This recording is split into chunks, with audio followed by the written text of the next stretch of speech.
I'm going to choose freedom now and watch as the universe matches that. Does it mean I don't work? Of course not. I work my ass off. But I create my own weather. A lot of people want the work to give them the inspiration, and I bring the inspiration to my work. And to me, long story short, that all of that encompasses what freedom means to me. I'm Luke Story. For the past 22 years, I've been relentlessly committed to my deepest passion, designing the ultimate lifestyle based on the most powerful principles of spirituality, health, psychology, and personal development. The Lifestylist Podcast is a show dedicated to sharing my discoveries and the experts behind them with you.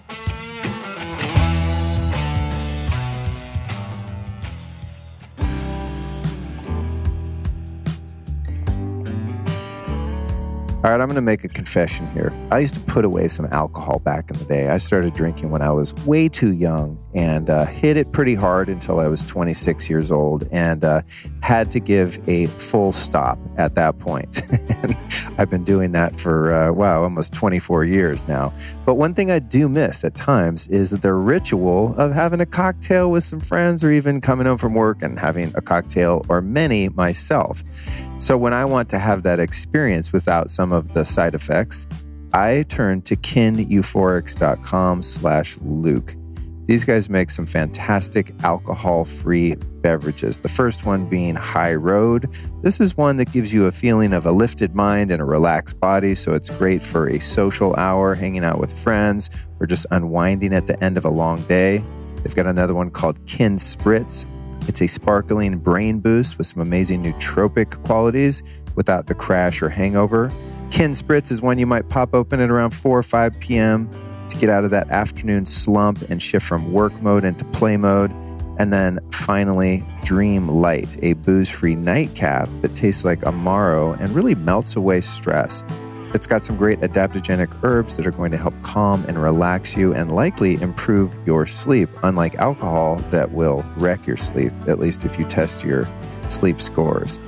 So think of Kin Euphorics as the first non-alcoholic drink for grown-ups who care about things like brain function, great sex, hormone harmony, deep sleep, and de-stressing after a hard day at work. You can find Kin Euphorics right here at the link I'm about to drop on you.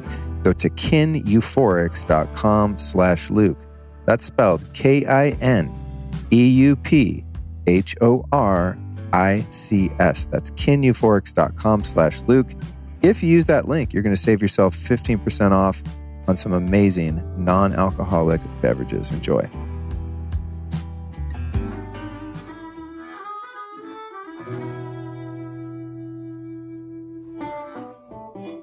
I've been into making superfood and super herb smoothies and elixirs for many, many years. And one thing that's always been a bit problematic about it was sourcing the individual ingredients and making sure that they're of the highest quality and then putting them together in one drink that doesn't taste disgusting.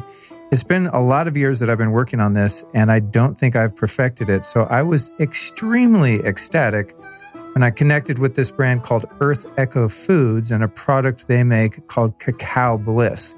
Because what they've done is taken some of my favorite superfoods and put it in a pre-made powder that I can simply mix or add into any other drink. So in this powder, we of course have raw cacao that supports your body's natural ability to regulate blood sugar, also keeps you satiated and reduces the number of carbohydrates you absorb.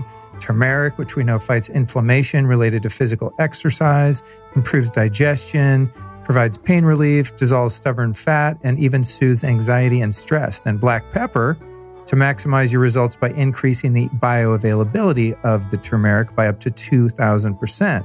Now we've got MCT powder to help you feel satiated longer with those healthy fats, making it easier for your body to release stubborn fat deposits. Cinnamon to further improve your body's ability to digest glucose and reduce your desire for sugary sweets, which I have a lot of.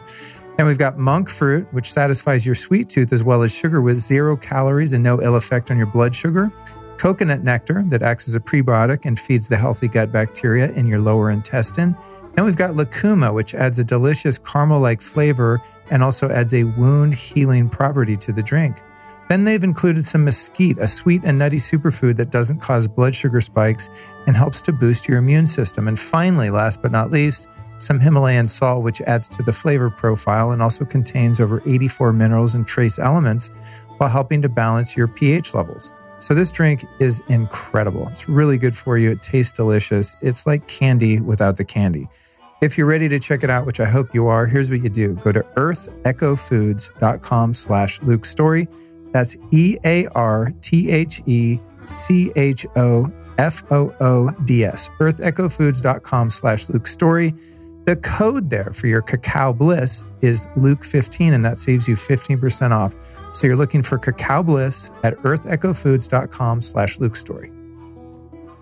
Everything is love, even the things you hate. Finding peace beyond bypass with Preston Smiles, episode 330 of the Lifestylist Podcast. Welcome to the show. Today's conversation was recorded on location in lovely Austin, Texas, soon to be my home. I've had my eye on Preston for a while now as a potential guest, and I was thrilled, incidentally, to end up at a Christmas party at his home in Austin on a recent trip there to scout houses for myself. So as fate would have it, we made it happen. When it comes to mindset management and taking personal responsibility for your life, I would say few folks can hammer out truth bombs like Preston can. So in this episode, we're going to cover a wide range of topics based on reframing how we each experience current events and social issues. Preston truly has a knack for finding a path through the insanity of the world, and it's a path few have the tenacity to take, as it is one of radical self-honesty to self and a refusal to play victim of circumstance. So if you're all about that personal empowerment, this episode is for you. Now, if you're not yet familiar with Preston's work, here's the gist of what he's all about. He's a self-prayed, conscious businessman, father, husband, experiential speaker, and he's also the author of Love Louder, 33 Ways to Amplify Your Life. He also leads cutting-edge workshops all over the world with his equally powerful wife, Alexi, winning awards like Millennial Mentor of the Year and gracing the cover of Inspired Coach magazine. He's also been featured on some of the biggest podcasts and media platforms in the world, such as Impact Theory and School of Greatness, along with touching the hearts and souls of thousands of people daily through his provocative social media videos and writings. As Jack Canfield and Michael Beckwith have said, Preston is unstoppable. After taking this journey into the depth of truth with us, I'm sure you will agree.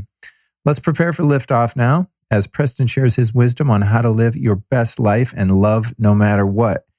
And as always, if you're feeling inspired, please do share this episode with a couple friends, because the world needs all the love it can get right about now. Enjoy the show.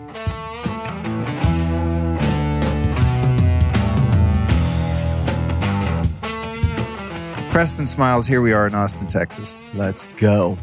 Yeah, so the first time we met was the other day at your house. Christmas party, kids everywhere, amazing group of people. And Allison had known you and was aware of you and turned me onto your stuff a while ago, but I didn't know that you'd moved out here. Yeah. And so we got the invite from Christine. Let's go to Preston's house. I was like, oh, that's the dude. That's the dude. Yeah. Hurrah, hurrah, So it's let's go. So it's like so many amazing folks from, both coast New York and LA and everywhere in between have converged on this amazing city. It's such a special time right now here. And being in your home was no exception. So thank you for inviting us in and hanging out with your beautiful wife and children and like watching what the family vibe looks like in a conscious Austin community. You mean chaos? That too. Organized chaos. That too. Yeah, no, it was man. cool. I was watching you with your little boy. What's the oldest one? Not the twins, but the Kingston. third? Kingston. Yeah, I was watching you with Kingston. It was just cool. It was a cool moment just watching the family vibes. It's the best thing ever, man. Yeah. I say this all the time. Like, those of us who are in the work, you go do workshops, you do this thing, you get this certification, you do this plant medicine, you do this, you do that. There is nothing more transformative than a conscious relationship. And then when you add children into that, bro, that's the greatest workshop on the planet.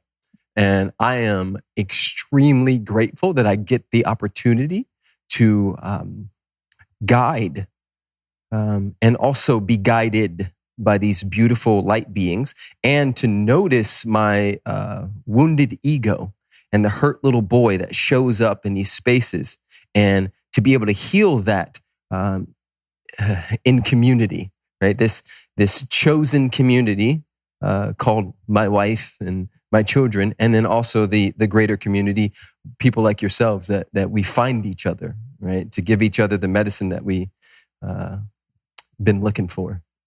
I was led a couple years ago to really explore this concept of the inner child, which I had kind of discounted, I think, because it was sort of trendy in personal development circles at a time when I was in my macho phase, if I ever had one. So I was like, that's some weak ass shit. Like inner child, like grow up, man up, do this, you know? But I was guided in a couple ceremony experiences to really go in and get to know that little boy and the different iterations of that boy. And I think the biggest takeaway was that that little boy is still present now, which is really wild to really come to a visceral understanding of that. And that there's also an adult in the room. Yes. Being as close as I can get to my higher self in this moment as this 50-year-old man. And I was talking to Kyle about this earlier, and a really great, and I'm not taking credit for it because it was inspiration, but a really great metaphor came in, and it was those Russian dolls. Yes. Right? Every time. So it's like, here we are, adult males in Austin, Texas, and we see the outer shell of the Russian doll. And without some deep introspection, we think that all of those other layers of the smaller and smaller and smaller Russian dolls are gone because that was the past, and we're not that person anymore. But we are, in a sense, really the wholly integrated collective of all of those dolls or all of those versions. And so I want to know what it's like to have those different size Russian dolls in your three kids reflected back to those iterations of who you were that are still within you. Ask that one more time. Okay. You're a grown man right now, but within you, I probably threw you off with the Russian doll shit. But within you, but within you is every version of you, teenage rebel, maybe traumatized 7-year-old, totally pure, crystalline 3-4-year-old. Like every version of you is still present in you, even though you're experiencing as the you. So what teachings are you finding at the levels your kids are presenting? Got it. Yes. You know what I mean? Like, where are you being taken back to your innocence or your wounds? How are your kids your teachers right now? 1,000%. So one, and I'll start with my oldest son. His name is Kingston Ra. And Kingston is, he's so amazing because he's in the stage, he's about to be 3 years old, and he's in that stage where he's just testing everything. Like if I say, hey, like just short story, the other day, because I wake up really early so that my wife can sleep. And so between 4 and 5, I'm up every single day and have been for basically 3 years. And so the other day, I have one of the twins, Zahara, and we're out and it's about 4:30 and Kingston hears us out in the living room. And so he starts screaming like, out, I want out. Right. So I go get him and I'm changing Zahara and I recognize that she has a blowout poop. Right. So this is the type of poop. This is not a regular poop. For those of you with kids, you know what I'm talking about. This is not a regular poop. This is the type of poop that's like on their chest. Right. So I'm changing her. I'm ready for this, man. It's next level. Not the story, the experience. Yes. It's so next level. So I'm changing her and Kingston's there and he's next to me and he wants attention at that moment. And I recognize, she has poop like on her stomach. And she's so happy to see me that she's like sort of gyrating and then she grabs her own vagina, which has poop all over it at this point. So now she has poop on her hands and I'm trying to hold her legs, wipe her. And I take the diaper and I sit it off to the side. And now I'm grabbing wipes and trying to wipe everything. Sorry about that. And I'm trying to wipe everything as fast as I possibly can. And Kingston notices this and he decides that he wants to step on the diaper. I want to step on diaper. I said, buddy, do not do that. He looked at me. He looked at the diaper. He walked over to it and went and splattered the diaper. Oh, bro! My God, when I say I wanted to drop kick him in the face in that moment, but I could only laugh. It literally made me laugh so hard because I was like, "Wow, this dude is so untraumatized. He's so in his body, so pure, so connected to his own truth that he was able to, in that moment, make a decision that he was going to step on it no matter what. And I grew up afraid of my parents, specifically my mom. I love her so much, love her dearly. But my mom was raised in a spare the rod, spoil the child, right? This is a Bible verse that is used to harm children unconsciously. That happens especially in the Black community. And so my mom had this whole conversation about making sure that I did not end up like her dad and like my dad. And so she beat the aspects of the masculine that she did not like out of me by domination.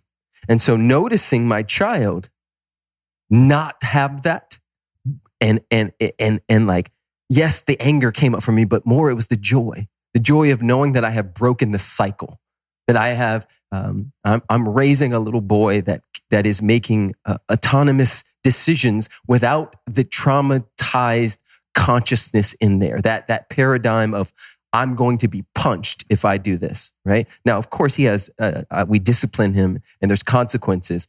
After I laughed, I literally folded her up really quickly and I picked him up and I said, hey, buddy, now you're in trouble. And here's why.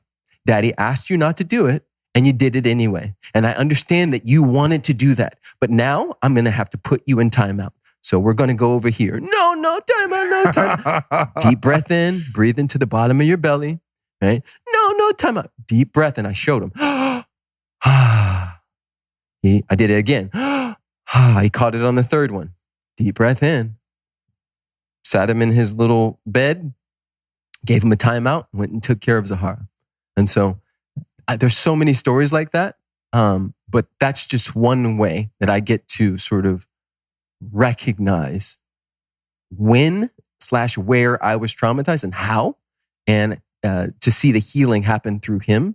And for me to be able, because there's only one living generation, right? We talk millennials and baby boomers and X, Y, and Z's. It's just now, right? Just isness. And every generation is passing the baton. So my great-great-great-great-great-great-grandfather passed me the baton. And same thing with great-grandmothers on both sides. And so what my job is to evolve the species, evolve the family name, to take where my mom got us, my dad got us, and take it to another level. And in these little moments like that is when I get to see that I am actually doing that.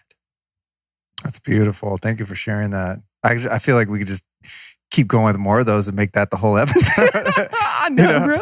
No, it's, I think because I have not had the kid experience and it's kind of the stage of life that I'm emerging into now, albeit a little later than some folks might, probably earlier than others. I'm always wanting to learn what I'm going through. And the audience that listens or watches the show, inadvertently is going to go along for the ride. So like 5 years ago when I started, I'd be having a conversation with a functional medicine doctor and like, so what do you think about when we see this in the labs? How do we get the lead out? And that was valid for that, important. Yes. Dealt with that, got the lead out, on to the next one, and then there's been all these iterations of depth, I think, which I'm willing to go and take whoever wants to listen along with. And so I'm just really finding this sweet spot with the parenting piece. And also because, and this is totally not even where I was going to go. I do have notes that are otherwise, but let's just go there. In the situation in which we find ourselves now, where we're experiencing and have agreed to such dramatic contrasts of duality, right? Between those who are free, are aware of their freedom, those who seek to be free, that are aware that on some level they're not, and those that, due to their lack of experience of love or empathy, seek to control and subjugate and exploit the rest of us that just want to do our thing, right? Mm-hmm. Speaking of the powers that be, those evil powers, right? And it seems as though right now humanity is in a prime position to bring in some souls that are ready to do big quantum leaps. Yes. And I'm very interested in participating in that. Mm-hmm. And so a lot of the shows I've done have been around, I did an epic show around birth trauma that was extremely controversial because it flew in the face of all conventional and Western medical wisdom in terms of the safe and healthy way to have babies and a way to give them the most autonomy in their journey here.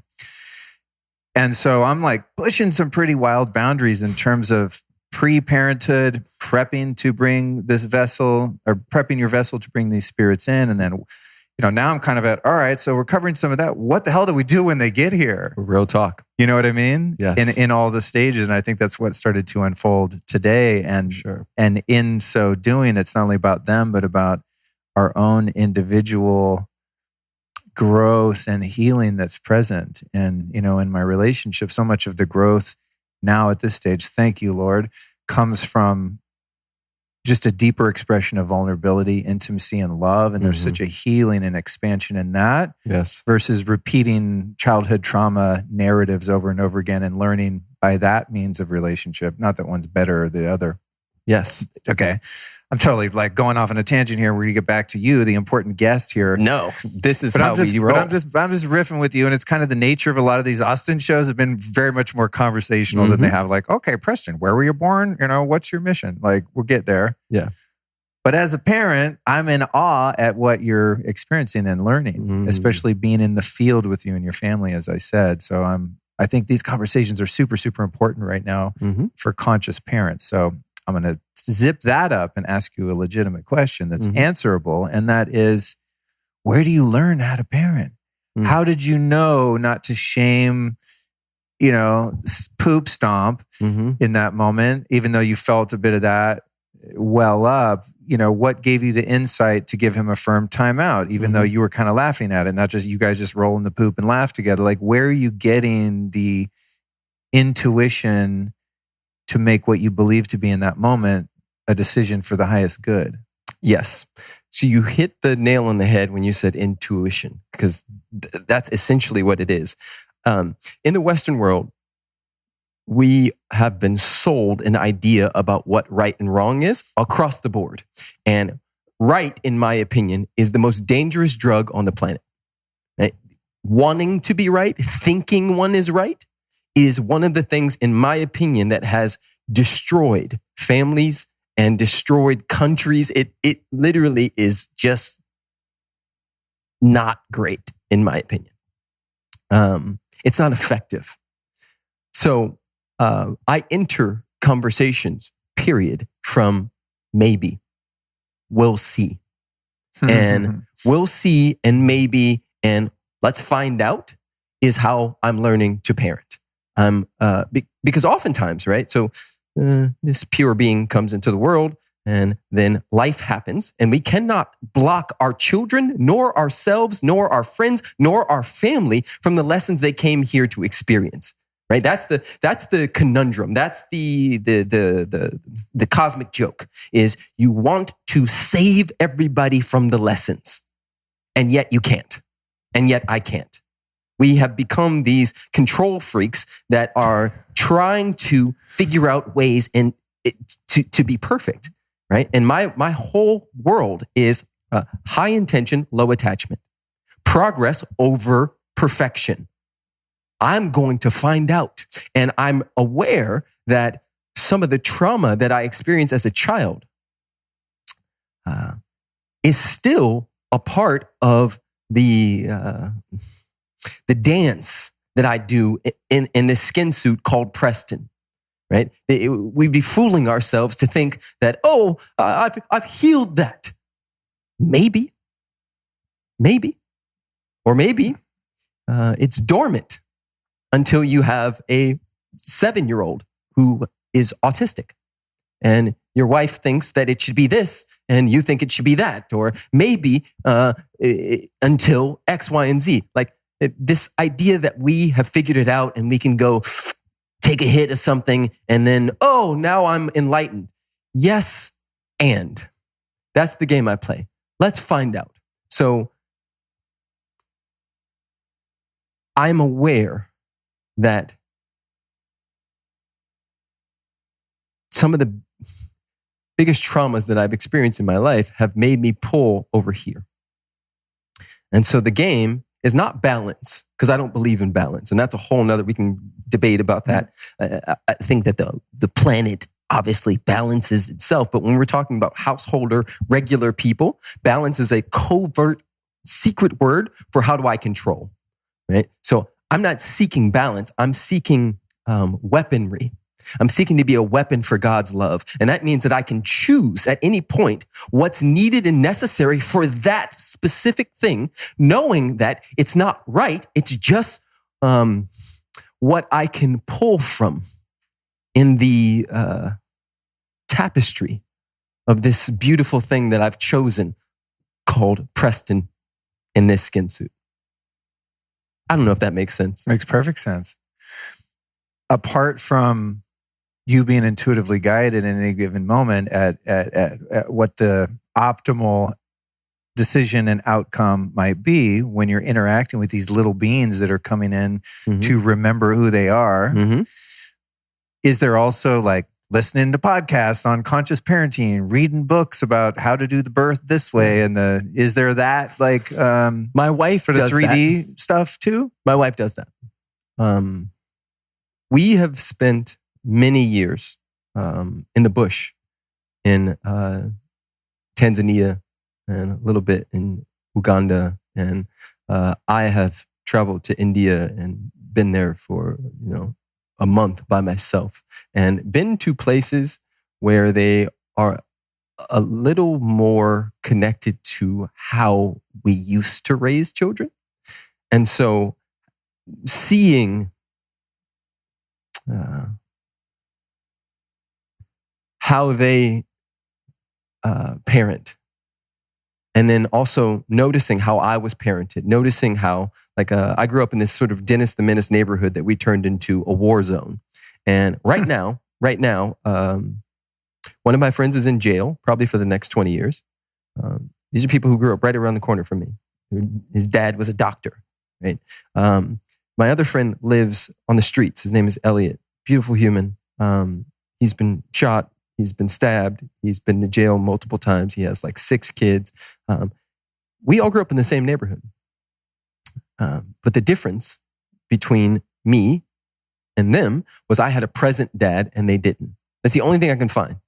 And I had discipline, some of it unhealthy, depending on who's looking at it, and a lot of it really healthy and beautiful with consequences and things of that nature. And so when I look at okay, well, there's 8 of us who were about the same age, all grew up in the same neighborhood, houses from each other. And why am I in the position that I'm in?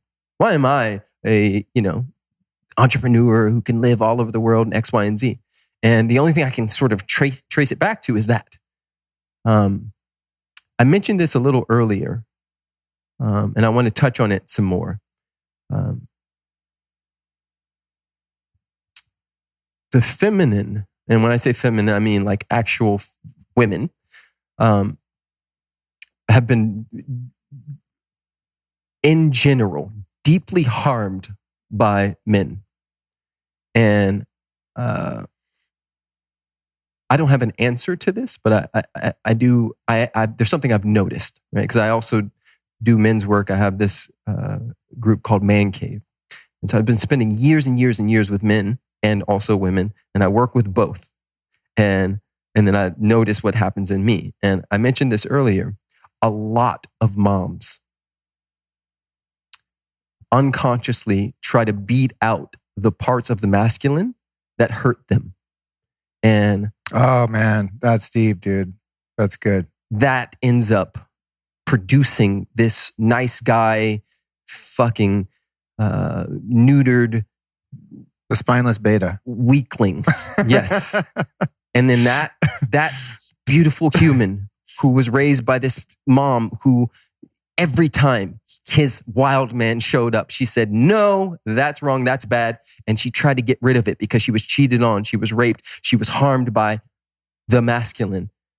That thing, to me, is where the biggest work is for us, because we spend, and of course this is changing, right? Because dads used to go off and be gone for hours and hours and hours, and moms used to stay at home. And now that the pendulum's swinging and it's changing, but that is something I think that we all get to collectively look at and ask ourselves, how was I affected by that? Us men, you mean? Us men, yeah, and just women as well. Right. There's a book I read years ago called The War Against Boys, if you've heard of it. And it's it's about more about not so much the individual family, but the collective as a society, and especially the education system. Yes. How healthy masculinity is being bred out of males through, you can't compete in sports, don't play with toy guns, all this like political correctness kind of infiltrating into that. And, it's all wormhole we could go down. But it's interesting in my life because I had very polarized parental experiences. I had a dad who was super rugged guy from Colorado, hunting, fishing, man's man, rodeo star, stock car racer, Marlboro man, just tough as nails. And a little too tough a lot of the time for my taste. Yes, we're cool now. We're going to Joe Dispenza in a few days together. Like epic. All has been, all is well, and it's all served its purpose. But that was the model that I was given for like manhood. A bit out of balance. Speaking of balance, and then mom, really instilled in me beautiful values of love and compassion and tolerance. And she was raised in the '60s in Berkeley and.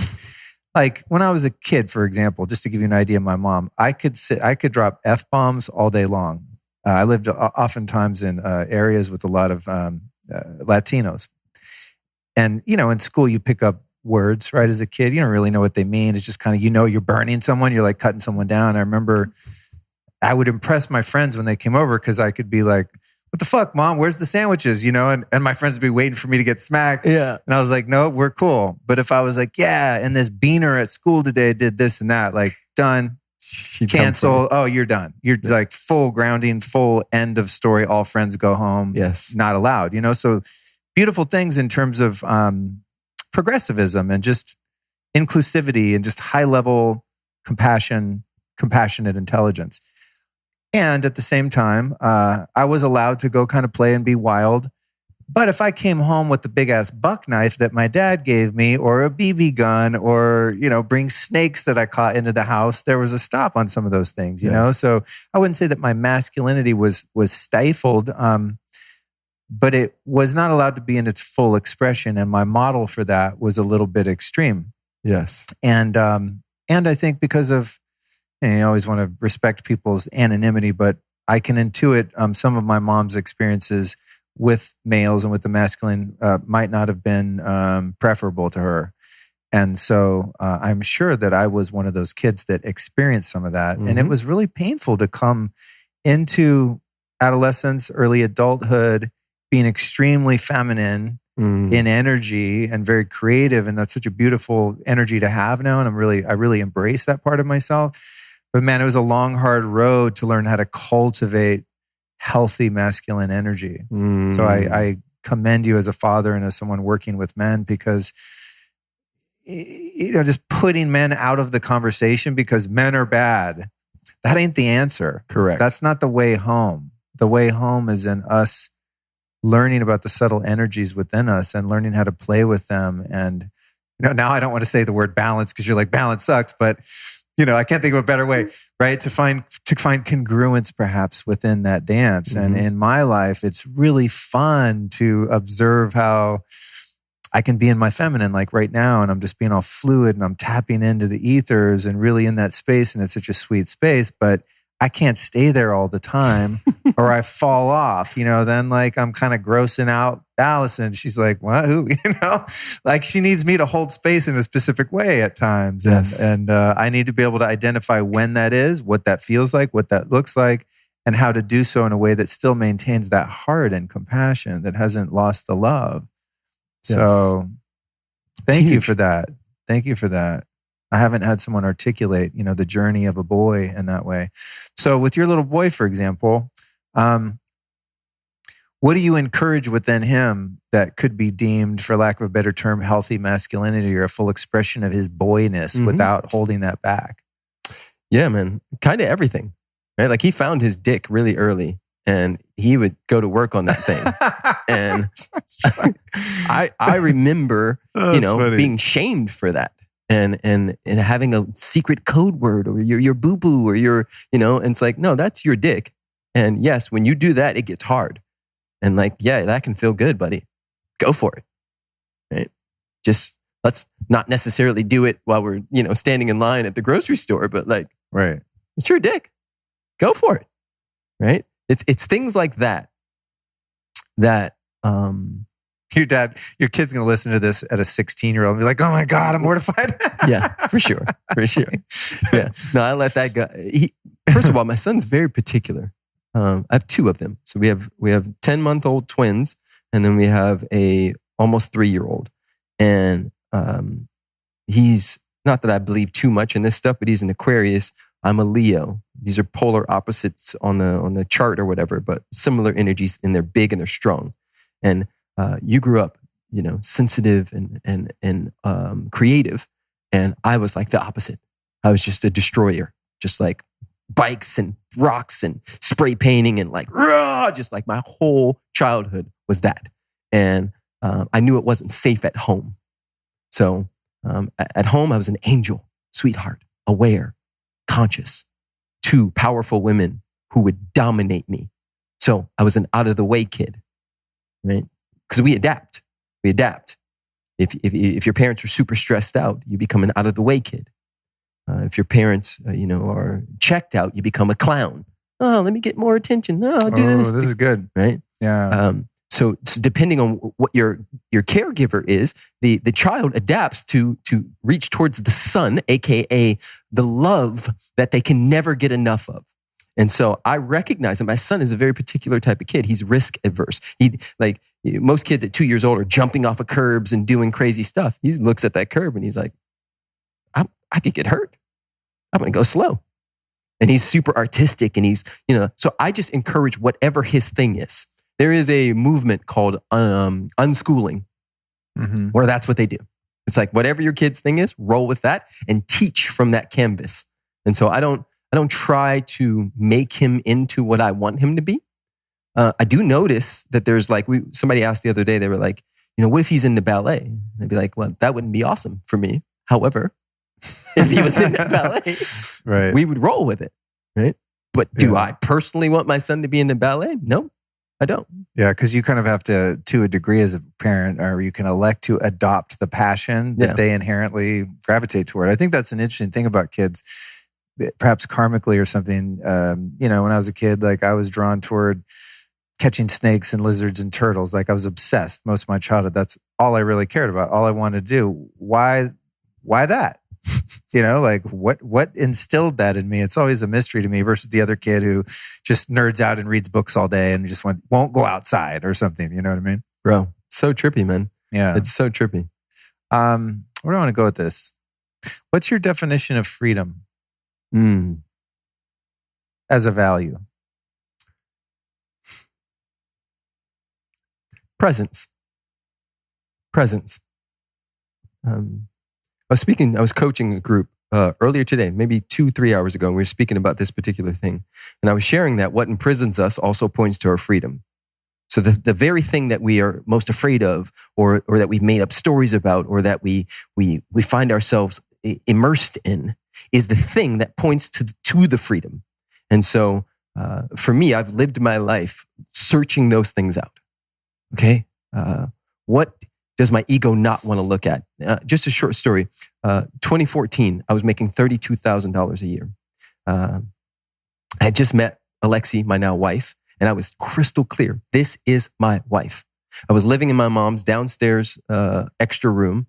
And where was this? Harbor City, California. Oh, okay. Yeah. Just outside of LA. And is that down by Long Beach or something? Yes, exactly. Oh, okay. I grew up in the South Bay. So okay. Carson, San Pedro, Harbor City, Torrance, all those things. So I'm living in my mom's extra room. I'm not making much money, but I have something that's handwritten on my soul. I know I'm here to do something to support humanity and raising their vibration and finding personal freedom. Because I call myself a personal freedom coach, personal freedom and embodiment coach, or facilitator. True freedom is outside of circumstances, right? So a lot of people say, I want to be financially free. That's an oxymoron. You cannot be financially free. You can have financial independence, but freedom is an inside job. We all know people who've had millions and millions and millions of dollars who kill themselves or commit slow suicides because they were never actually free. External circumstances, I say this all the time in my workshops. I won, and I'm winning when I wake up. And when I say right hand moves. I won and I am winning when I can look over to another being and say, that person loves me and I love that person. I won and am winning when I can walk to a refrigerator, put on a jacket, and know that all my basic needs are met. Everything else is a cherry on top. Now, 2014, $32,000. That year I made a decision.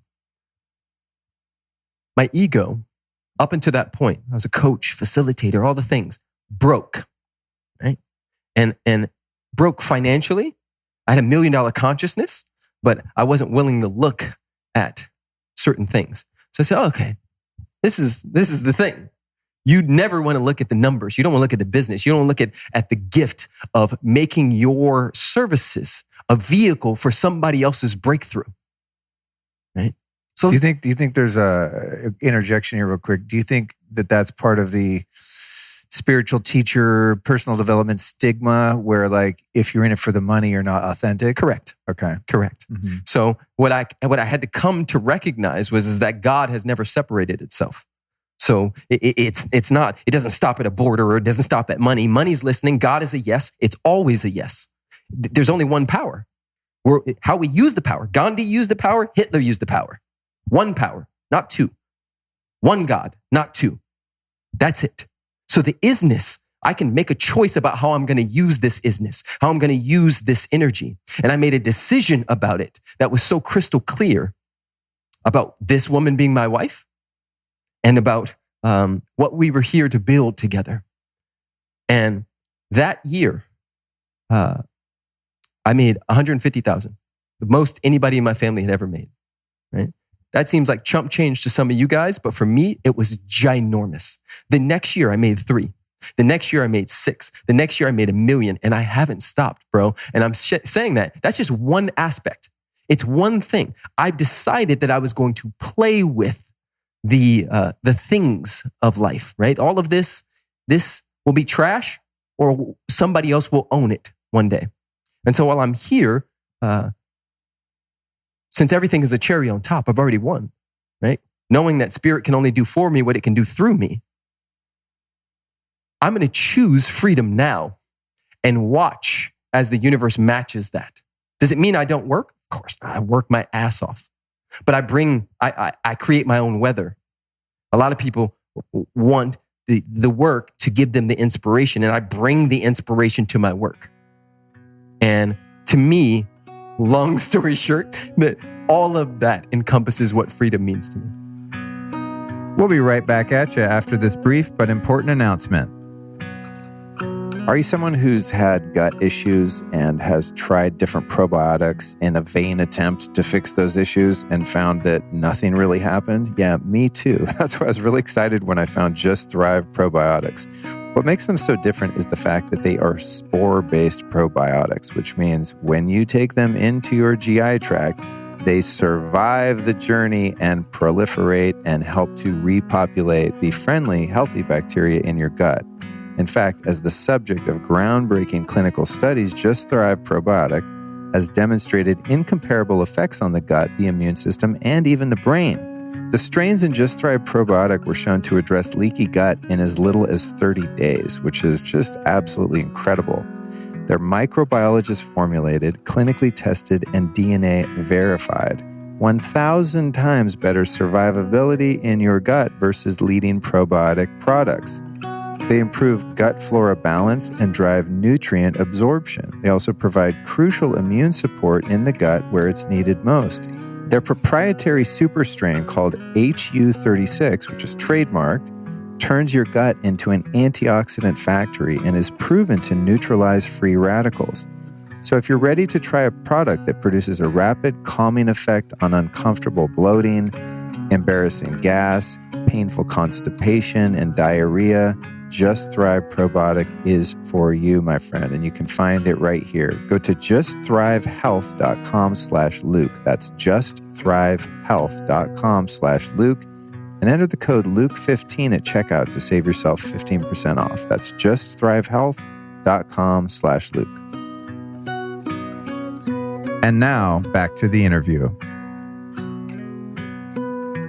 Oh man, I took every ounce of discipline to not interject a question within that answer. There's so much stuff there. So beautiful. Oh man, God. Okay. So the making a decision. Mm-hmm. That's the one. Mm-hmm. You know, there's dreams of, I'm going to manifest this. I'm going to manifest that, right? I'm going to go here. I'm going to go there. I'm going to change this about my life, about myself. I mean, I'm thinking back of all the myriad of those opportunities that I've had and the times when a quantum shift, a tectonic shift has taken place, are the times in which a firm decision was made. Like, nope, I'm done. This is changing. But at the core. And what's funny about that is when those changes have ensued, there was no conscious knowledge of how that change was to transpire when the decision was made. It's as if the decision created the know-how and the map, the directions, the GPS of like, right turn, left turn, boom, boom, talk to them. And then an expanse of time elapses and you're like, I used to be there and now I'm here. How the fuck did that happen? Real talk. How it happened was a decision. I love that you bring that into your teaching. Yes. The next thing is, I've heard you talk about this and I was like, dude gets it. And this is the principle of neutrality. Mm-hmm. Can you unpack that? Because I think of the work of someone like Byron Katie, right? Where you're always questioning your own narrative. Mm-hmm. You know, it's that instantaneous observer of one's opinions, preferences, et cetera. Mm-hmm. And I think there's a lot of freedom in that. I think this is time. like, that's the gate. That's one of the main gateways into interpersonal freedom. Bro. So unpack your piece on neutrality. Okay. So 8 years ago, I was studying to be a practitioner. And then I was going to go on to be a reverend under Michael Beckwith and that whole crew. And we were reading The Science of Mind by Ernest Holmes. And there was a line in this book, and I don't know if you ever had this experience where you just read one line and it just like rocks you to your core. Ernest Holmes said to get your questions answered and your answers questioned. And just that's good. It hit me so deep because most of humanity types into Google, why am I so fat? Why am I so ugly? Why is the world so terrible? Why are we controlled? And Google has to answer. God has to answer. It will give you what you ask for. But that's where most people stop. They do not question the answer, right? And so I began to question everything that wasn't of course for me and make a new decision about who I was going to present as. If I believe that God is infinite, there's no place where it stops. Omnipresent, omnipotent, omniscient. And I am an expression of it. And it always says yes. Only one answer from God. If I believe that, then now I can be the Picasso of my life. I can make decisions. Now, I'm going to break this down. There's 4 aspects of what it means to be human. We are biological beings. We are linguistic beings, which means we build worlds with our language, which is why we say, speak what you seek until you see what you said. We are social and historical beings, which means we were born into beliefs and interpretations. We were born into beliefs and interpretations. So I had to look at and ask myself, what beliefs and interpretations that I have been born into that no longer are effective, not right, not wrong, but no longer are effective for what I am calling in, right? Because the universe only says yes. God only says yes. So I can choose how I'm going to experience. All roads lead to the same place. Now, here, with body, without body. Here, now. Without body, timeline hopping. With body, Preston, black guy, X, Y, and Z, right? Still, yes. So for me, I am constantly looking, and the fourth, for those of you saying, what's the fourth? We are quantum beings. So biological beings, linguistic beings, social and historical beings, and quantum beings. I'm playing with all four and asking myself, what's true for me now? What's the highest choice I can make in this now moment, knowing that I cannot ever be off purpose. To me, that's one of the biggest misconceptions that people operate from on our planet, that we have one purpose. That's true and not true. Our one purpose is to reflect and reveal the cosmos in the way that only we can. Everything else is the journey. We have one purpose, yes, and many missions. And those missions change on a need-to-know basis, like you were talking about. That's cool, yeah. So I don't know if I answered your question, bro, but that needed to come through. In many, many ways you did. What's your truth about that?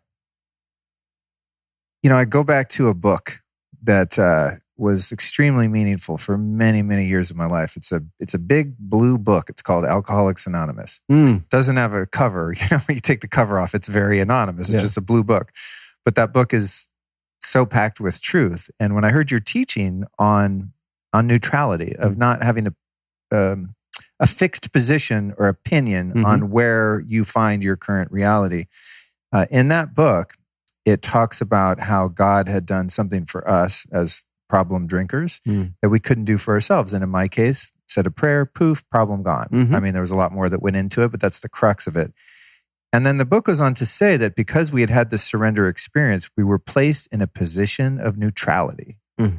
We no longer had to fight the drink. Now, if you take the context of the teachings of that book and the 12 steps and just remove the word alcohol, it applies to anything with which we struggle or become attached or addicted to, right? So in that surrender, I'm placed in a position of neutrality where I'm given the opportunity to not color or judge any particular point of experience that I'm walking through. In Shakespeare's terminology, this would be there is no such thing as good or bad, only thinking makes it so. Yes. So it's in the science of mind, the Beckwith stuff, like all that Emmett Fox. It's like in that lane, there was a period there of that, those teachings in the 20s, 30s, into the 40s, Napoleon Hill, like the early kind of Christian scientists that would merge into the personal development space in a way, just to give historical relevance. But I think the takeaway in all of that is that our reality is what we decide it to be. And that from any vantage point along a linear time-space journey, anything that happens, car got impounded, divorce happened, loved one died, got cancer, we've all had our things, right? Yes. Where you're like, this is the worst thing to happen to anyone ever. How could God forsaken me?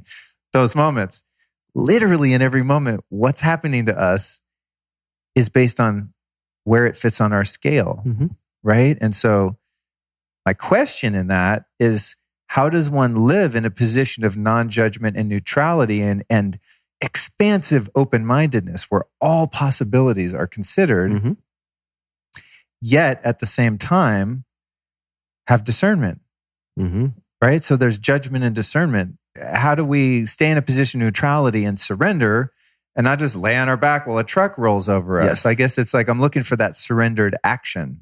Here it goes. Threefold beings: body, mind, soul. We are at our most powerful when all three are aligned. I'm sure in your lifetime, and I can speak for myself, you've had that moment where your body was like, yes, we are going to have sex with that woman right there. And then your mind said, nah, bro, probably shouldn't do that. I'm familiar. Yes, exactly. And your soul was like, I'll love you no matter what, or whatever the case may be. Yeah. For me, I tune in. Like, so what's happening here, right? Because there's three centers of intelligence: head, heart, gut, right? Oftentimes people try to logically figure things out. And the heart emits a frequency as well, and the gut wisdom, right? There's so much there. And so I just allow myself to tune in and ask, what is my body? What is my heart? What is my soul? What is it trying to lead me towards? Knowing that, and that's the caveat for me, knowing that I cannot fail, right? Entering any conversation from I cannot fail makes me deeply powerful. It literally takes away the what's the word?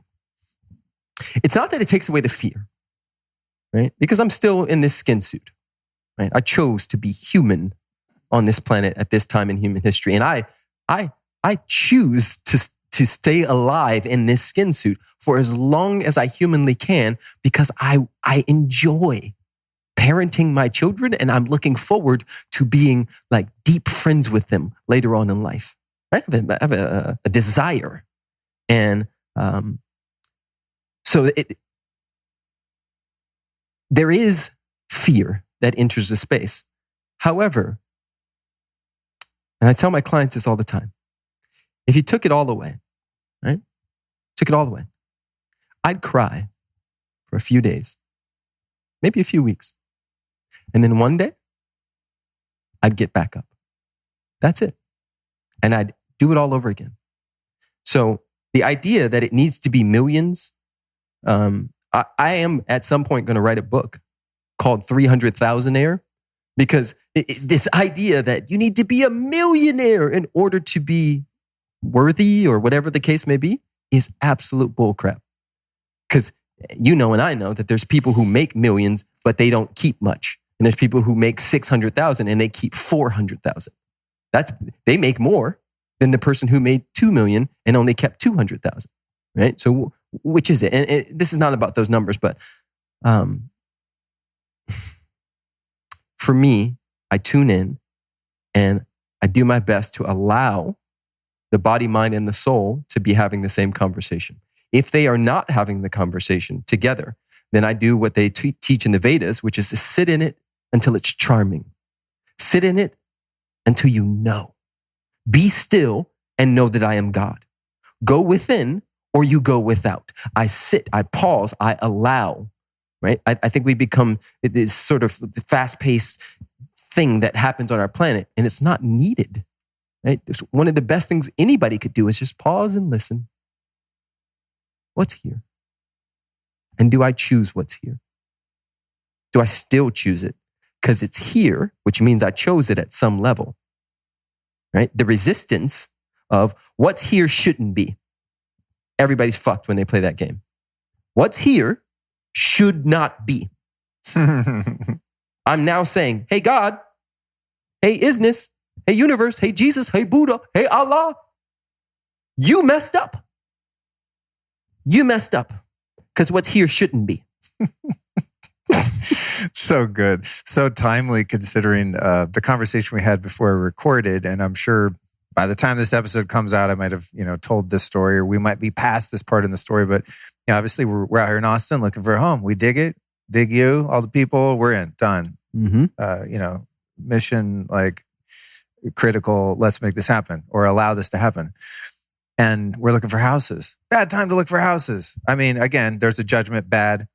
Possibly not the optimal time to look for houses. Mm-hmm. There's not a lot of inventory, relatively speaking, to when there would be at other times in the year, yes, et cetera. So we're kind of like, and we want to make this move, and we have a timeline that we have in mind, loan-wise, all the 3D shit.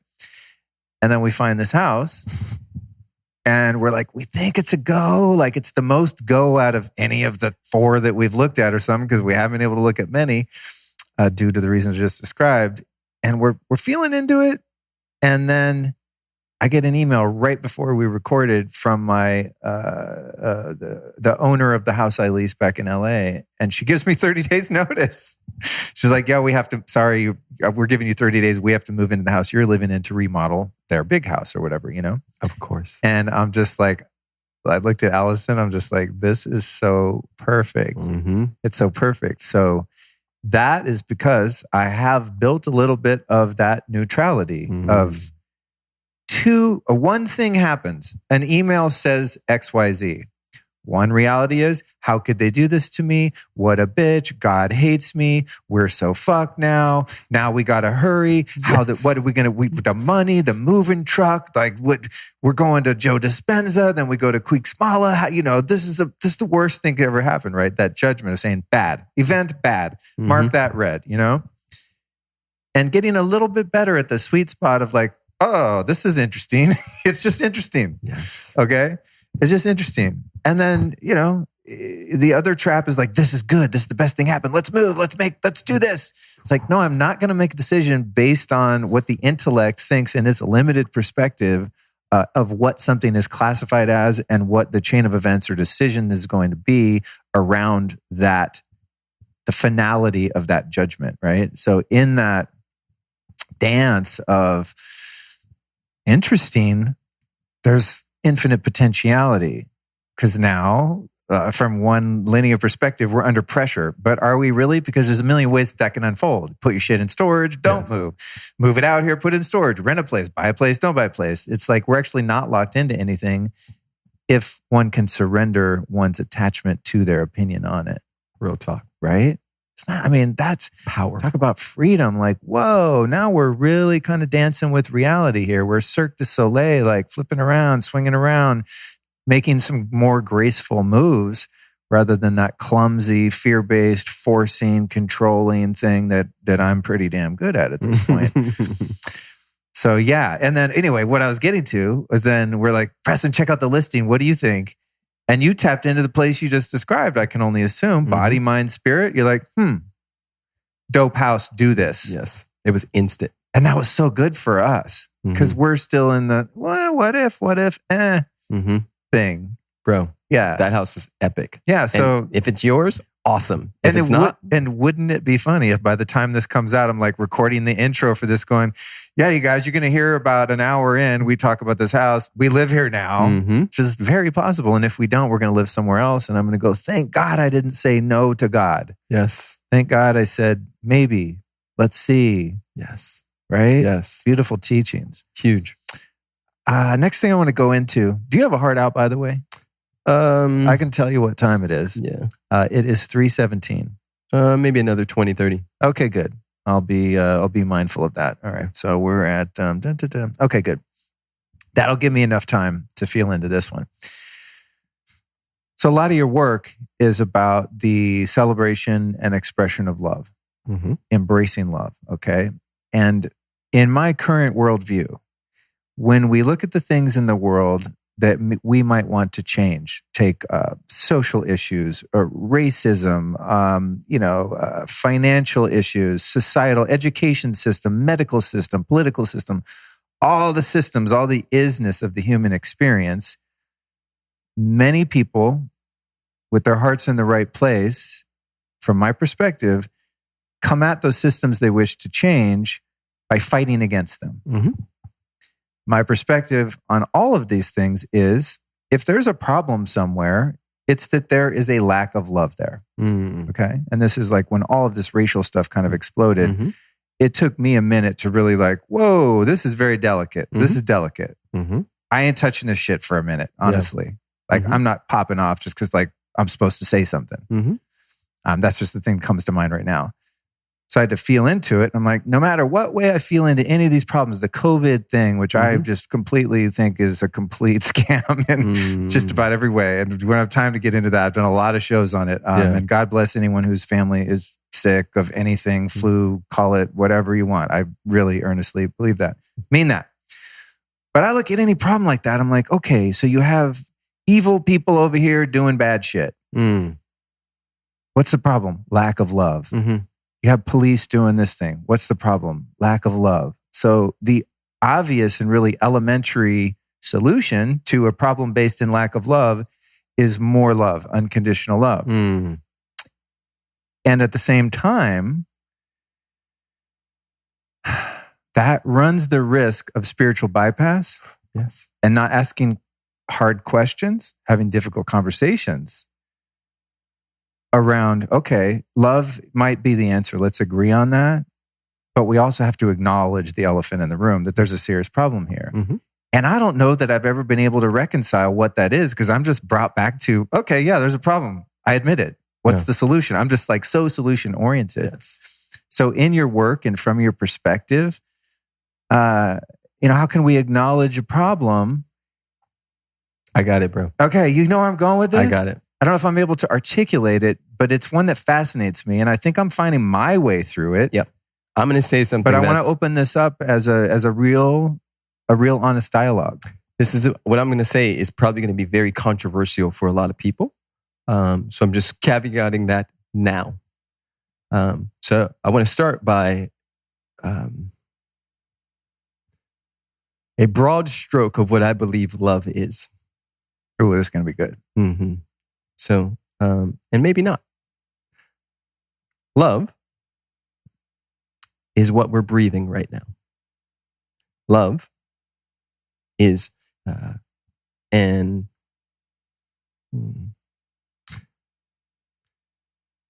we can't be separate from it. Love and God, for me, are the same things.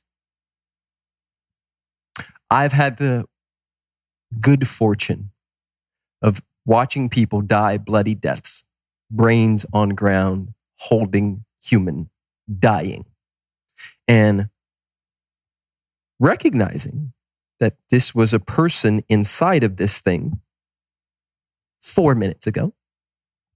Now, 5 minutes, no person in there. So, was that, speaking to Amelia Sturrental, Amelia, if you're here, thank you for the opportunity of holding you and being with you as you died, as you, I won't even say died, as you transitioned. Amelia, this is the last time it happened, New York City.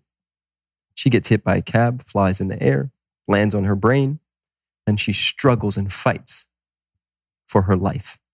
As she dies, while I'm holding her feet, praying over her, and a nurse and a doctor are there, and everybody else doesn't want to look because her brains are splattered on the ground.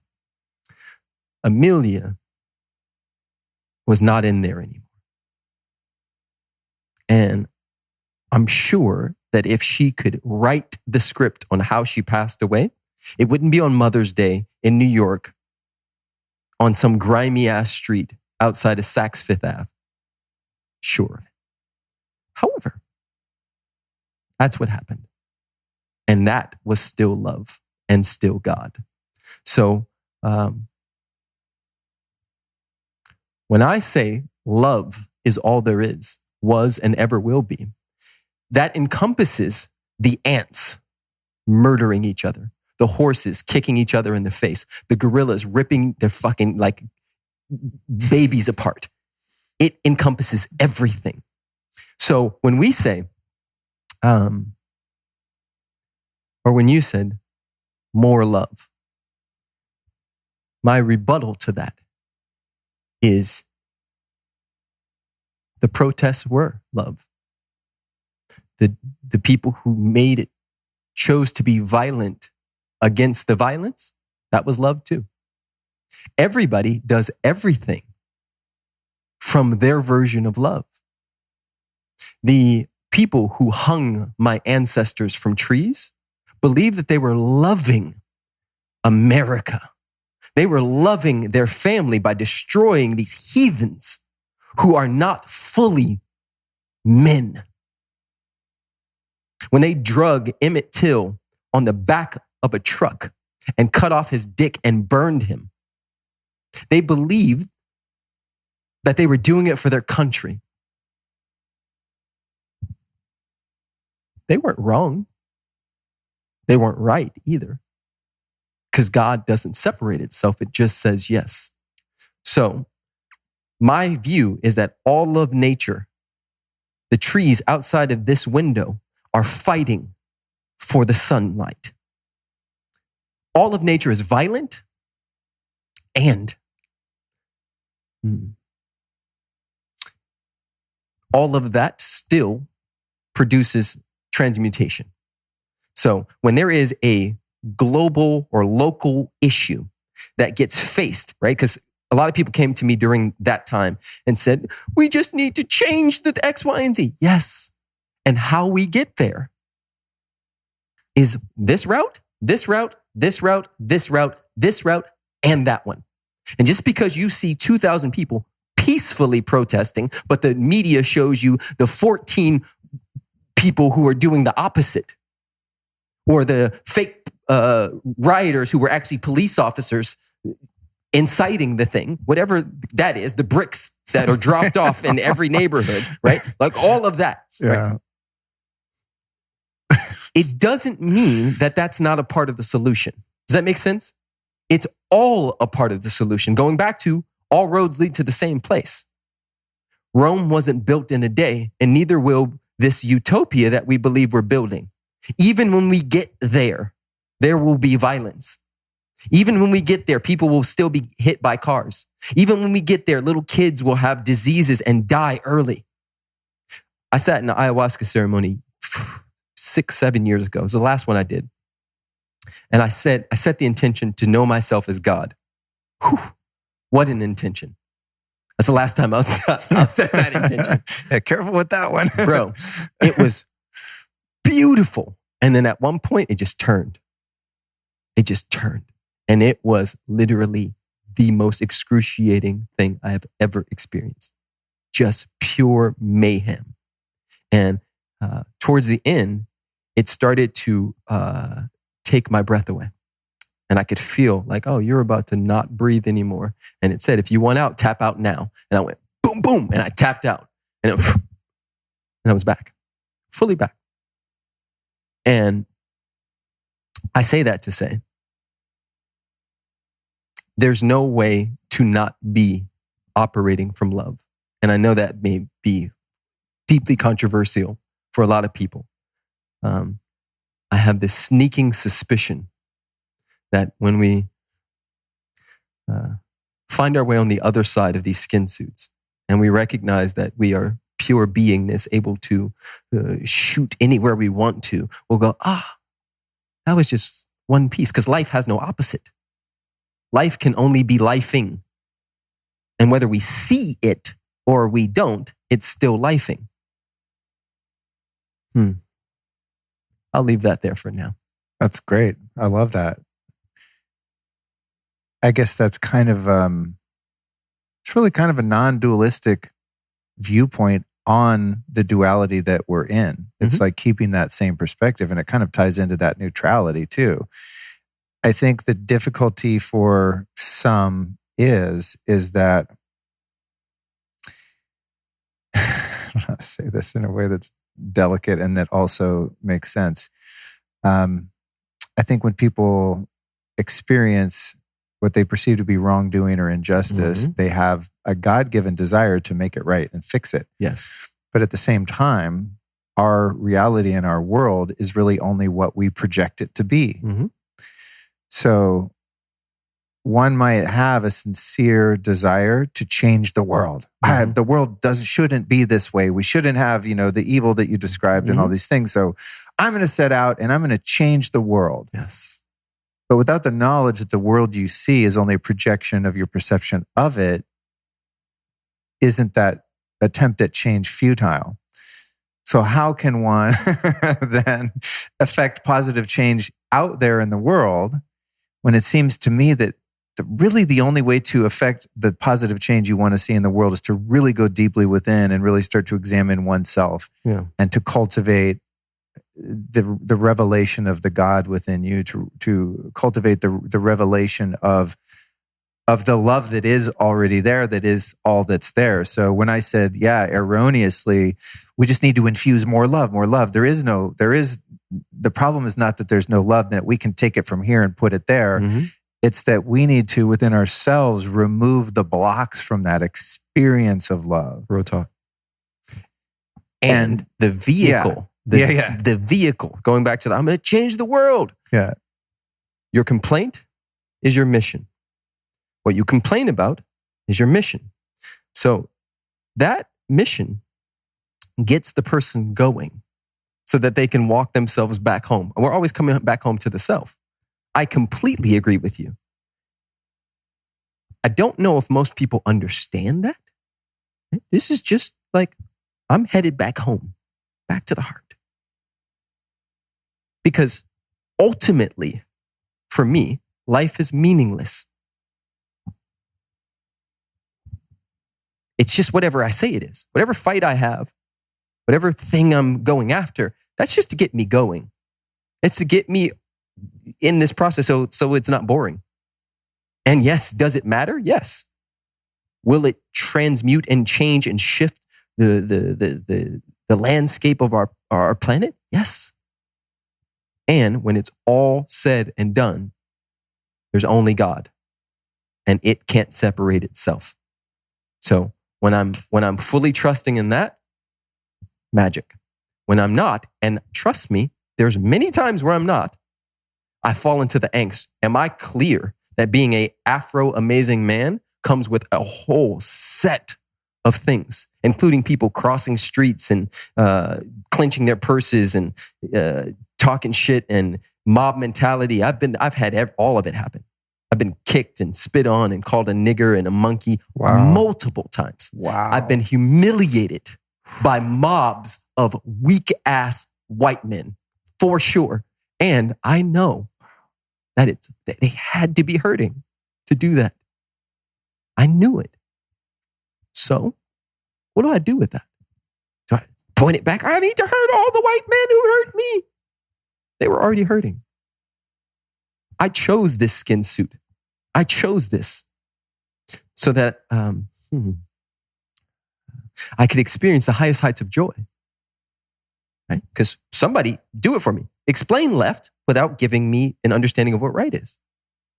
Explain hot without letting me know what cold is.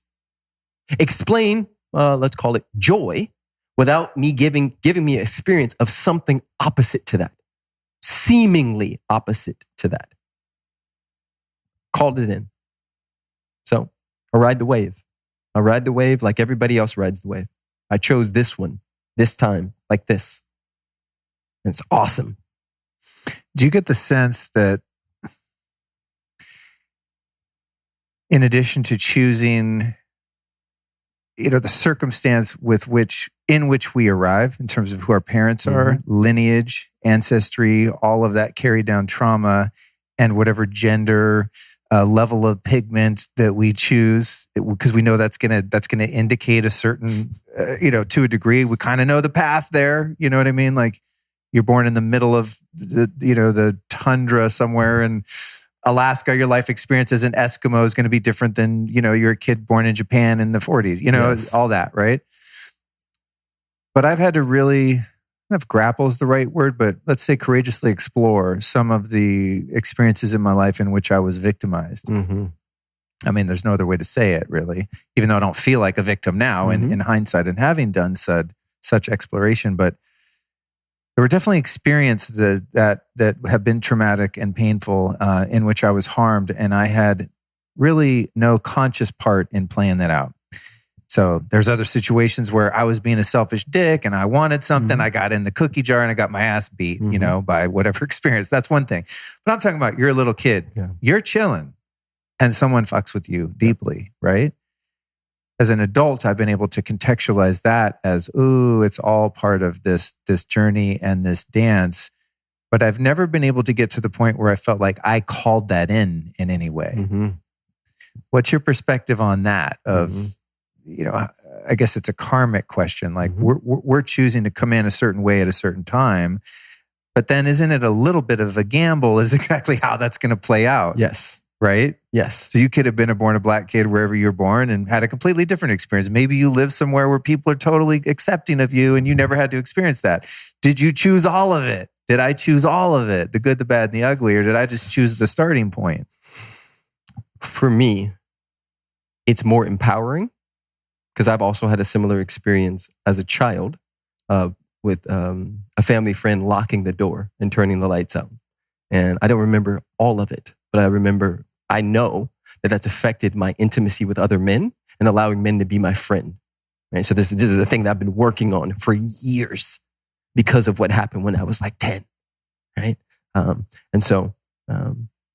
many other experiences too. Like Bro, I almost died at 25 because I gave myself a heart condition because I was so stressed out from the life that I had been living. But just to answer your question, it's deeply empowering for me to believe that I chose it all. Because then no one else has my power. I chose it all. And within, let's just call it my hand, right? Within my hand is a million paths. And I keep saying this, all roads lead to the same place. And every time I get to a fork in the road, no matter which way I go, this way or that way, I'm still going to end up right there, which is here and now. Right. So, okay. That's good. Does the 5-year-old ask consciously, I would like to be molested by my uncle? No.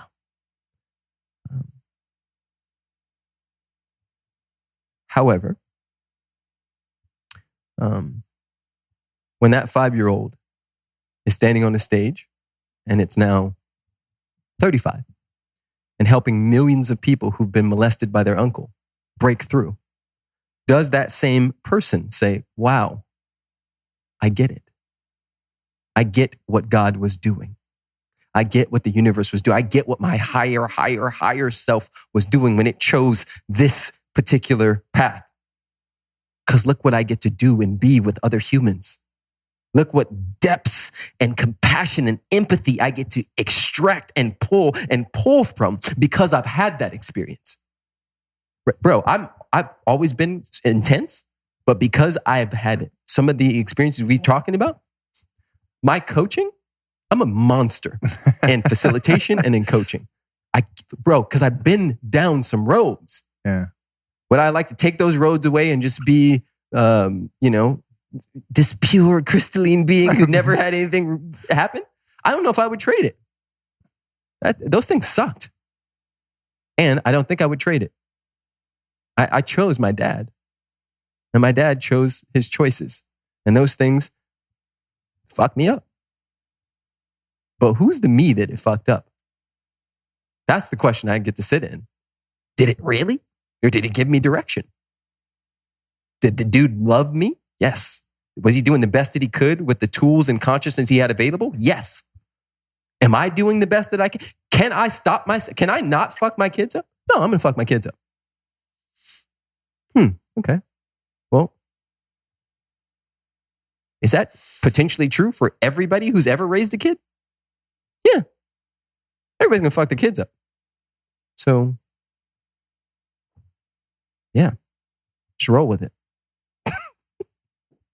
I think there's a lot of power in taking responsibility. I think that's that dividing line right between seeing yourself as a victim of circumstance and if not taking responsibility for the nuances of the journey in each of those points in which one might have been perceived to be victimized, but in that you agreed to the big mission and however that might play out. That makes a lot of sense to me. Like I can get behind that. In other words, at some point there was a soul contract saying, I don't care how we get over there, I'm going over there. If we have to go through some shit, cool. And that shit might be being molested. And I'm not encouraging that as a path, but for me, it's funny you mentioned that particular age and event. That really was like the ultimate tweak turning point where shit just went way off the rails. And, is probably still off the rails at 50 years old in some ways as a result of that. But same here. I mean, I think if you went back in that moment, like, Luke, you cannot walk in that room right now. As weird as it sounds, as much as I don't want to believe it, I would probably have the same experience because I like who I am right now. And there's no telling who I might have ended up being had I not walked through all those fires and stomped on all those hot coals and just kept the grind going, good, bad, or indifferent. Bro, my father, beautiful man. My whole life, I always wanted for him what I'm doing now. I always wanted, I can remember being 13 and just be like, if this dude would just like read and digest and then go, I wanted for him something, but that wasn't his life path. And it wasn't until probably 30. No, 27.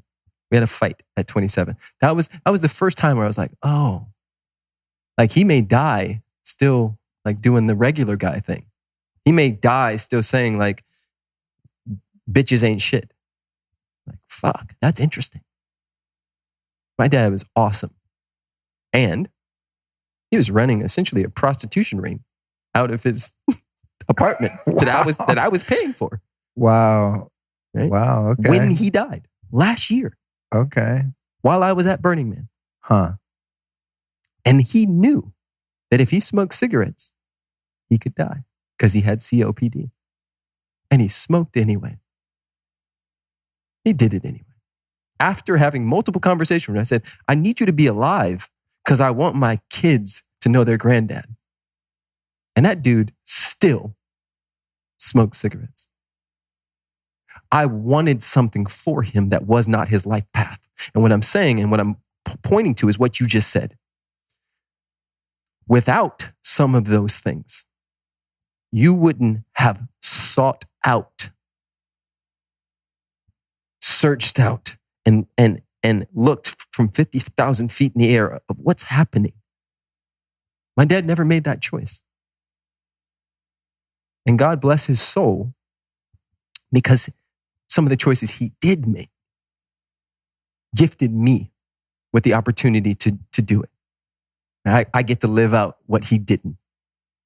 And my sons will get to do the same. They'll take it to a whole nother level. I think that's something so interesting about our generation. I don't know what age you are, but we're kind of close. Yes-ish.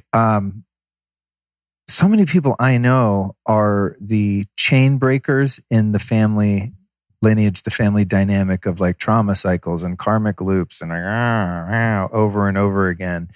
It's like, I know so many people that are like, nope, buck stops here. There's a new trajectory now in this DNA thread, and we're going in a different direction. It's really, really incredible to be a participant in that and a witness in that. And, you know, as I said, I don't have kids yet, but I'm making my own ripples in my own way. You have kids already. They're just not here in the physical. Yeah, there you go. There you go. Yeah. And even with my younger brothers, you know, it's just like, they're on a different path. It's not the same exact path, but we contextualize our life experience in a very similar way. And I know when and if they have kids, new game. It's not the old thing anymore. It's a new game. And for that, I have hope and reverence. And also still I understand that, you know, you mentioned utopia, that we don't want to be there really anyway. You know what I mean? Because it's like, the contrast of duality is what gives its life the richness. And as you described, you know, without that hot, then you can't experience cold and all of that. So it's actually a really sweet lane to be in where you're very committed to evolution and merging with God, but also accepting of and appreciative of the gift of duality and contrast. And knowing that, you know, we're on this steady trajectory upward in consciousness, and there's all these little baby dips on the way. But we are the ones, man, that are choosing to be like, nope, cool. We're down with the evolution. We're down with the contrast. And even though we don't think utopia is the end goal, we're going to facilitate more utopian energies and more harmony and more love into this plane. And I'm very grateful to get to know you today and to participate in like, such a sweet dance of expression and sharing of ideas and consciousness. So thank you so much. Oh yeah, man. I appreciate you. Thank you for saying yes. Thank you for stepping forward. Thank you for being a leader. Thank you for opening your heart. Thank you for expansion. Thank you for all of it, bro. It's a big deal. And dudes oftentimes don't tell each other that and like really mean it. I'm proud of you. Even though you're older than me, I'm proud of you. I'm so grateful that you decided to be the best version of you. So big. Look how many people get to benefit from the choice you made. You will never see the end of your giving, ever. It's so expansive. It's actually wild when you think about it. And so thank you from the bottom of my heart, and thank every single one of you who is listening or watching or has been on this ride with us, because it's informed by your energy as well. We don't just do this thing right here. We have the global mind, right? It's called the internet. But the people on the other side of these cameras are the global heart. And that's what we're experiencing right now. So appreciate you, man. Who have been 3 teachers or teachings that have influenced your work that you might recommend to the audience? Nature, number 1. Spend more time outside, shoes off. I have my students do something called a soul sabbatical, where they take 30 minutes to an hour once a week with no journals, no phones, no nothing. Just beingness and listening outside. That's 1. Number 2, I'm going to do this differently because I'm a rebel. Number 2, I have something that I've been having my students do for a while called joy alarms, where you set 3 to 4 alarms in your phone, and every time those alarms go off, you literally burst into the biggest version of joy you can possibly do, literally recalibrating your nervous system to that thing. We are patterns in a space. And so we can create new patterns of joy. That's number 2. Number 3, get your questions answered and your answers questioned. Those are the 3. Love it. Deep. Where can people find you on social media, websites, etc.? At Preston Smiles, PrestonSmiles.com, KaboomCoaching.com if you're a coach and you want some support. But just at Preston Smiles. Find me anywhere. I love you guys. And if you don't find me, it's been awesome. Like, really cool. Likewise, thank you. Yeah, man. Thanks for coming on. Thanks for making the time. I know we're close to New Year's. You got the 3 kids, the wife. You know, it's not probably that easy to pull yourself away. So thank you for taking the time with us today. 100%, man. Appreciate you, brother. For sure. This is the end. Sorry, folks. Conversation's over. I trust that you enjoyed, that you were inspired. If you'd like to follow these conversations live in the flesh as they happen, get over to my Instagram account at Luke Story, where I live stream 100% of the interviews that you listen to here on the show. So if you want to see the nitty gritty, down and dirty realness that takes place in some of my chaotic and spontaneous recordings, at Luke Story on Instagram is the place to do that. Next week, we'll be back with another episode. It's called Radical Redemption and Total Transformation with Ta and Cole Whitty. And by the time that episode comes out, I will be knee-deep in a trip from Los Angeles to Austin, Texas, moving myself, our dog, Kat, and my lovely fiance, Allison, to our new home and our new life. So you can look forward to more reports about that massive undertaking as we go. And got a couple more Austin episodes that recorded on trips there recently, like this one. And then all the episodes, well, at least the ones recorded in studio, will be at my new studio in Texas, man. That's what's happening. That's what's up. 32 years in Los Angeles are coming to a close. And it's with much gratitude that I bless and thank this city and this state where I've lived most of my 50 years, and moving on to greener, or at least different pastures. So that's what's happening. If you would like to take the time to support your health and to support yourself, you can check out Preston's online program at timetoamplify.me. That's timetoamplify.me. If you want to do some further work with Preston, as you could tell from this interview, dude has a lot of wisdom, knowledge, and passion to share with you. If you want to get a discount when you get to timetoamplify.me, you can use the discount code he provided us called Amplify Now. That's Amplify Now. What the discount is, I'm not sure. I'm going off my show notes here, and I had to remember to of course support his work. So Amplify Now is the discount over at timetoamplify.me. If you're ready to take your physical health to the next level, you can get over to lukestory.com/store, and there you will find our 3 amazing sponsors: Kin Euphorics, Cacao Bliss from Mindful Health, and Just Thrive. So all 3 sponsors are at lukestory.com/store, as is anything and everything I've ever used to keep myself healthy. And so far, I'm doing a pretty good job. Feeling pretty lit at the ripe old age I have arrived at. So thank you so much for joining me on this episode, and I'll be back at you next Tuesday.